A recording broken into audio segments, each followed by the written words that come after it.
Hello hello, j'espère que vous allez bien. Ça fait un petit bout de temps que j'ai pas posté de vidéo parce qu'en fait j'ai fait une release la semaine dernière mais sans l'accompagner d'une vidéo parce qu'elle n'apportait que du nouveau contenu. Alors c'est une quantité énorme de contenu donc je vous la ferai peut-être voir à la fin de cette vidéo rapidement si on a le temps. Mais ce qui justifie la présente vidéo, donc la version 0.5.3.2 de YAG, c'est que j'ai rajouté deux nouvelles fonctionnalités, deux nouveaux gadgets, dont un qui peut être tout à fait impactant, puisque on a désormais la possibilité de choisir un deuxième mode de déplacement différent. Je vais vous montrer tout ça. Le premier gadget, très rapidement, c'est la possibilité de faire des jets de dés privés. Donc vous voyez, en mode normal, quand je jette mes dés, ils apparaissent avec mon icône et tout le monde les voit, ils sont publics, ce qui est le cas ici. J'ai désormais une option, vous voyez, avec une petite icône ici d'espion secret. Si je l'active et que je refais un jet de dés, cette fois-ci, les dés vont apparaître avec cette icône-là, voyez-vous ici, et je suis seul à voir les dés, donc ça permet de faire des jets de dés complètement privés, donc les deux derniers, la personne d'autre ne les verra, et donc ça permet d'une part à chaque joueur de faire des tests sans déranger l'affichage des autres, et ça permet surtout au maître de jeu de tricher s'il le souhaite pour épargner les joueurs par exemple. Voilà. La deuxième fonctionnalité, je vais cacher le journal, on n'en aura plus besoin, est un petit peu plus compliquée.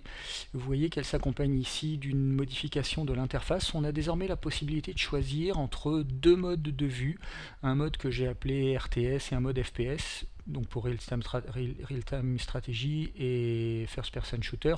En fait, c'est première et troisième personne, je changerai peut-être les dénominations, mais le principe ne changera pas trop.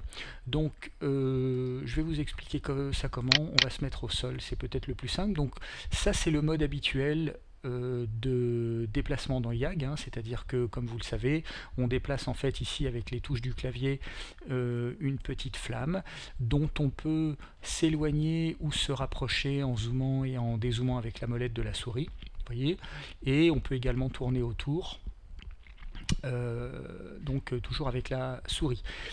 Et également à garder en tête, la vitesse avec laquelle on se déplace dépend de la distance à laquelle on est. Donc vous voyez, quand je suis très près ici, je me déplace très lentement, et au contraire, quand je m'éloigne, je vais avoir une vitesse de déplacement beaucoup plus importante.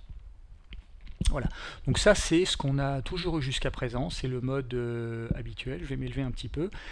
Le nouveau mode, quand on passe dans ce mode-là, donc le mode à la première personne, en fait, on va annuler la distance entre la caméra et la flamme. Donc vous allez voir que quand je vais appuyer dessus, hop, voilà, je me mets en fait au niveau de la flamme qui disparaît. Et cette fois-ci, je suis plutôt en vue de ce type du type première personne, c'est-à-dire que je me déplace donc directement, enfin je déplace directement la caméra, et je n'ai plus de notion ni de flamme ni de distance. Je vois exactement ce que je suis censé voir, ce que ma caméra voit. Et cette fois-ci, la molette, alors regardez bien ce qui se passe ici, j'ai affiché la vitesse pour les besoins de la cause. La molette de la souris, cette fois-ci, modifie directement la vitesse. Donc vous voyez, si je la tourne dans un sens, je ralentis énormément. Vous voyez que là je suis en train de me déplacer, mais c'est très très lent. Et si j'accélère, vous voyez que progressivement mon déplacement devient de plus en plus rapide. Et quand je double-clique, je ramène la vitesse à 1, qui est la vitesse par défaut. Alors ça peut être intéressant ce mode, je lui ai associé également une touche du clavier, vous voyez la petite caméra qui est ici, donc c'est la touche H, donc vous voyez que si je clique sur H ici, je me replace ici en vue objective, enfin en vue troisième personne si on peut dire, et si je réappuie sur H, je repasse en première personne. Alors ce qui est intéressant, je crois pas que je vais avoir à nouveau besoin de l'interface. On va la virer ici.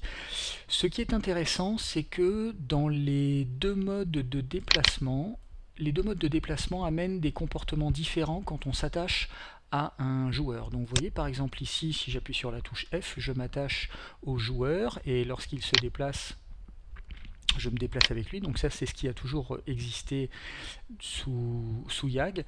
Maintenant, si je passe en vue subjective tout en étant attaché à un joueur, eh bien je prends la vue de ce joueur. Donc je vois exactement ce que verrait le joueur. En fait, c'est exactement la raison pour laquelle tous ces petits gadgets ont été implémentés. C'est pour permettre d'avoir une vision subjective de ce que voit chaque joueur ou chaque créature, ce qui peut être important pour déterminer ce qu'un pion va faire. Donc là, par exemple, ce joueur-là voit qu'il y a une araignée ici. Il n'a aucune idée, je vais repasser ici en vue troisième personne, il n'a aucune idée, puis on va quitter le pion. Il n'a aucune idée qu'il y a une deuxième araignée ici, ou que la gorgone est à l'entrée de la pièce là-bas. Voyez, si je me replace en première personne à travers ses yeux, voilà exactement ce qu'il voit. Je vais avoir, alors évidemment si je le déplace également, hein, je reste en vue subjective et je vais voir exactement ce qu'il voit. Donc j'aurai une expérience tout à fait différente si je me mets dans la peau d'une araignée. On va s'attacher à l'araignée ici. Vous voyez, hop, coucou. Et donc ici, l'expérience sera totalement différente. Donc vous voyez ce que l'araignée peut voir. Et puis si je me déplace avec l'araignée, voilà. Ici on fait du Razmot en sautillant sur nos petites pattes. Voilà. J'aurai encore une expérience différente si je me mets dans la peau de la gorgone. Donc on peut voir ici que la gorgone voit les deux araignées, qu'elle voit un petit bout des personnages, mais qu'elle n'a aucune idée du nombre de personnages qu'il y a dans la pièce à côté. Et puis, encore une fois, j'aurai une vue tout à fait différente si je décide de me placer cette fois-ci du point de vue de la wyvern.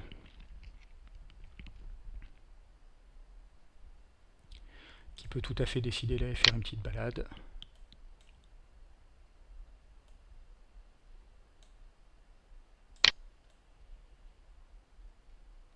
On peut tourner la tête pendant qu'on se déplace, on peut continuer à tourner, on peut évidemment monter exactement, enfin tous les déplacements qui sont accessibles pour un pion le sont toujours quand on reste en vue subjective. Si je double-clique ici, je vais atterrir, et donc voilà ce que voit ma wyvern quand elle est au sol.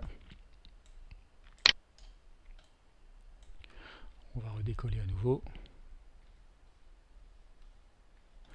Voilà, donc les bestioles ont toutes des vols et des points de vue différents. Donc voilà ici ce que voit un griffon. Je crois que j'ai mis un dragon là-haut.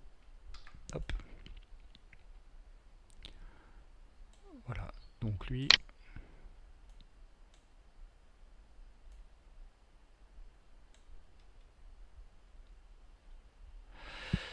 On aura également une expérience différente si on se place dans la peau d'un ent ici. Voilà, qui peut aller décider de faire une balade. En tournant la tête, à droite ou à gauche.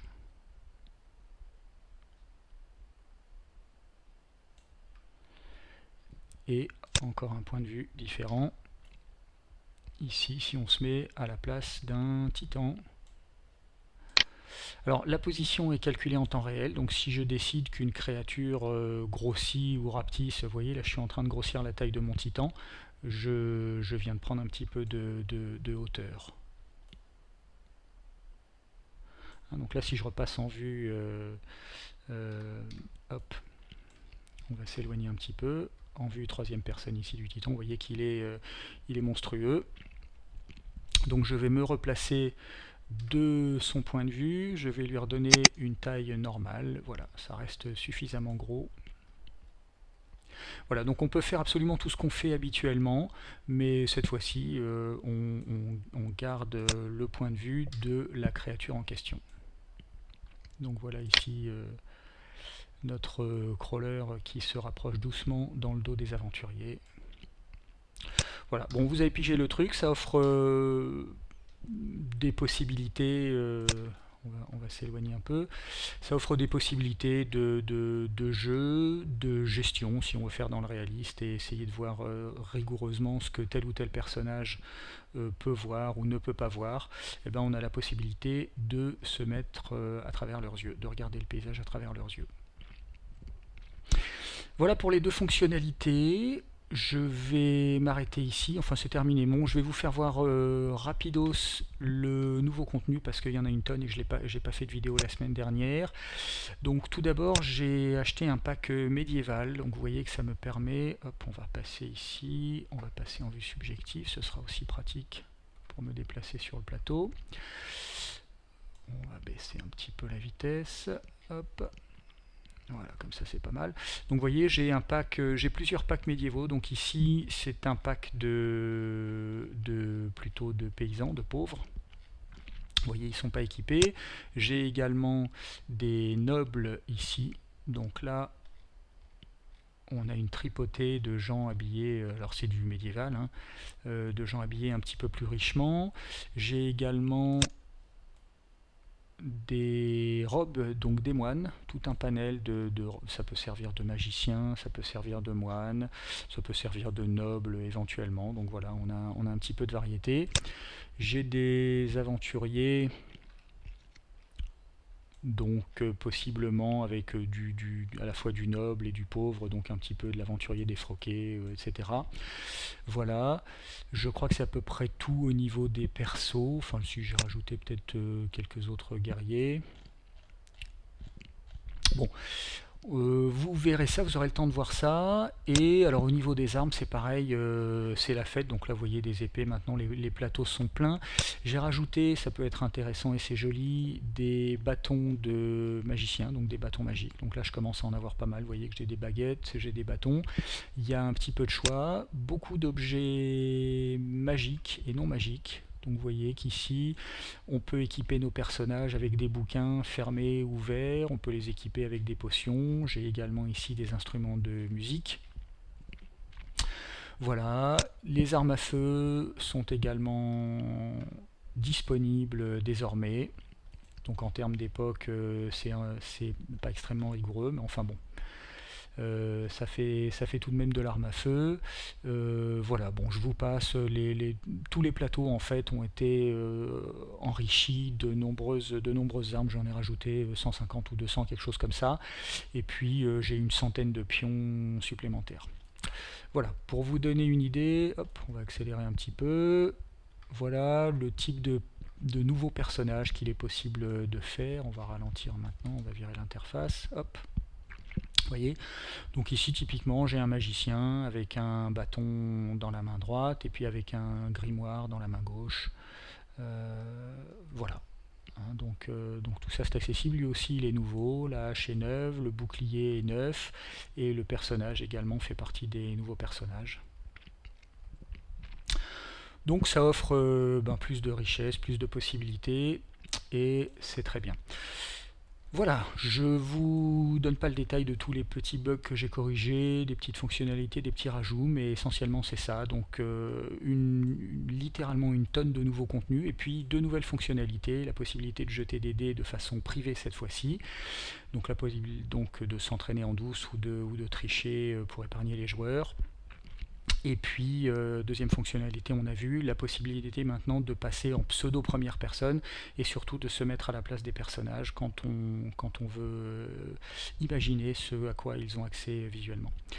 Voilà, j'espère que ça vous a plu, je vais m'arrêter là, ça fait déjà un bout de temps que je parle et les vidéos doivent rester courtes, donc merci d'avoir regardé jusqu'au bout, et puis on teste ça donc mardi soir, à très bientôt, bisous, ciao.